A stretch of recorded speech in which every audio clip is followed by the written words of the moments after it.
Dan pemirsa, untuk membahas seperti apa penanganan banjir lahar Semeru, sudah terhubung bersama kami Bupati Lumajang Indah Amperawati. Selamat siang, Assalamualaikum Bu Indah. Selamat siang, Waalaikumsalam Mbak Marcel. Baik, terima kasih Bu Indah. Bu Indah, per saat ini Bu, ada berapa wilayah di Kabupaten Lumajang yang terdampak dari adanya banjir lahar Semeru?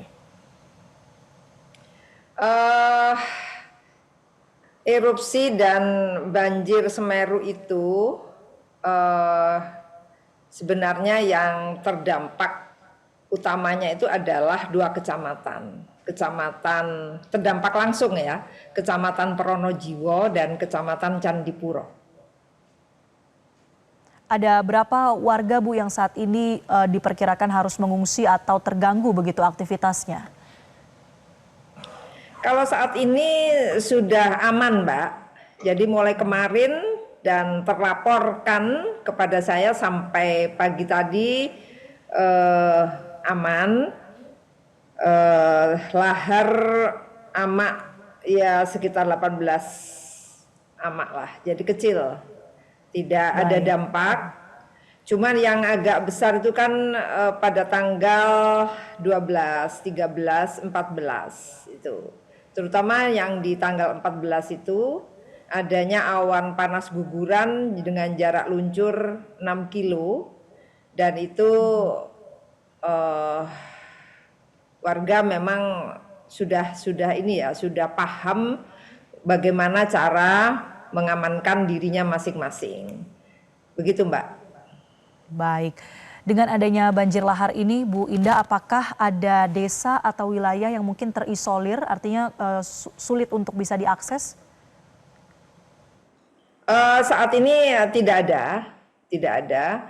Ya kalau di Candipuro itu biasanya desa sebagian di dusun yang ada di desa Sumberwuluh, kemudian di Jugosari, itu untuk sumber langsep.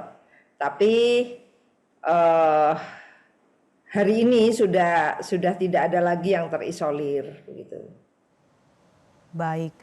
Bu Indah, kalau tadi kita lihat ada beberapa ruas jalan atau utamanya jembatan ya yang kemudian terdampak dari adanya banjir lahar, cukup membahayakan untuk dilintasi, tapi masih ada warga yang mungkin terpaksa harus melintas di jembatan itu. Nah, di lapangan seperti apa penanganannya, Bu? Apakah ada penjagaan atau penutupan pengalihan arus? Seperti apa, Bu Indah? Ada penjagaan, Mbak.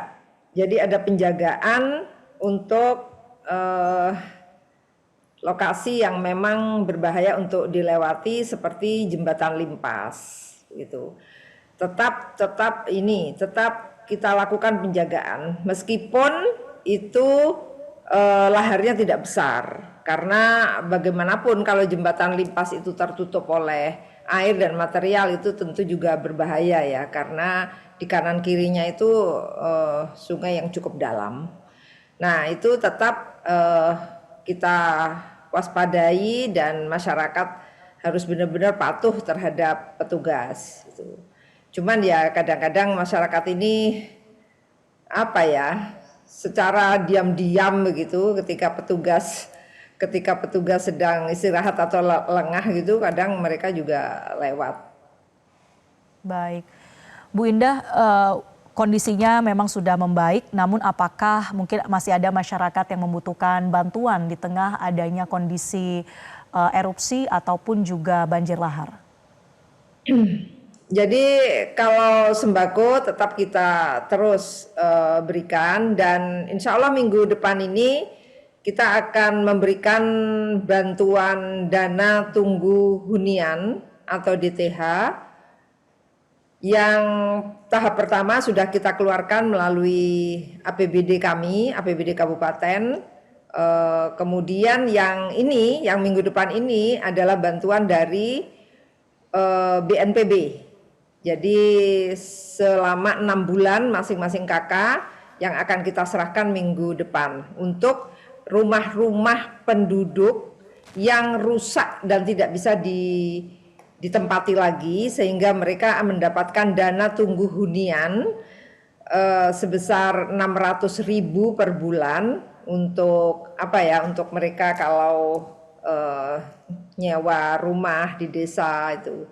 Nah, kemudian sambil menunggu proses, kami sedang mengajukan untuk lahan relokasi. Kami sudah mengajukan kepada Kementerian Kehutanan dan sekarang sedang berproses. Dan kami juga mengajukan kepada BNPB dan Kementerian Perumahan untuk mendapatkan bantuan dari pemerintah pusat dibangunkan hunian tetap bagi warga yang ada di Desa Supiturang, kemudian Desa Jugosari juga. Baik. Bu Indah, satu lagi terakhir Bu, potensi banjir lahar susulan ini diprediksi masih terjadi karena kondisi cuaca. Apa mitigasi ke depannya? Ya, jadi selama hujan terjadi dengan intensitas tinggi dan itu terjadi 2 hari saja berturut-turut minimal, itu pasti akan terjadi lahar yang membawa material yang masih deposit di lereng-lereng Gunung Semeru itu yang masih jutaan ton. Ya pasir, ya batu-batuan besar, ini yang menjadikan kita harus selalu waspada, terutama bagi para penambang.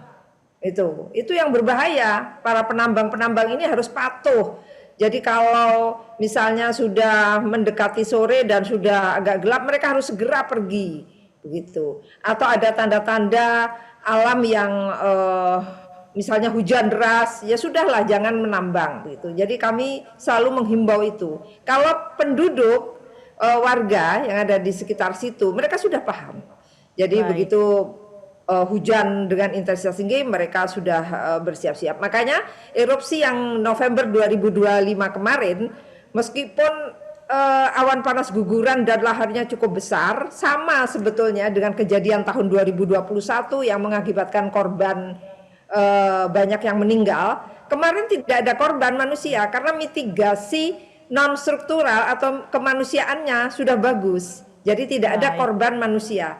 Hanya infrastruktur banyak yang rusak, jembatan rusak, kemudian sabodam atau cekdam banyak yang jebol, dan ini mitigasinya adalah mitigasi struktural. Yang ini kami dibantu oleh Kementerian PU. Jadi Balai Besar Wilayah Sungai Berantas atau BBWS bekerja sama dengan JICA dari Jepang. Ini sudah akan melakukan action dengan perbaikan dan rehab konstruksi di tahun 2026 dan di tahun 2027. Jadi ada 2 tahap. Yang tahun ini adalah pembangunan 2 unit bangunan pengendali sedimen berupa cekdam, kemudian revetmen beton, kemudian jalan akses dan pelintas sepanjang kurang lebih setengah kilo.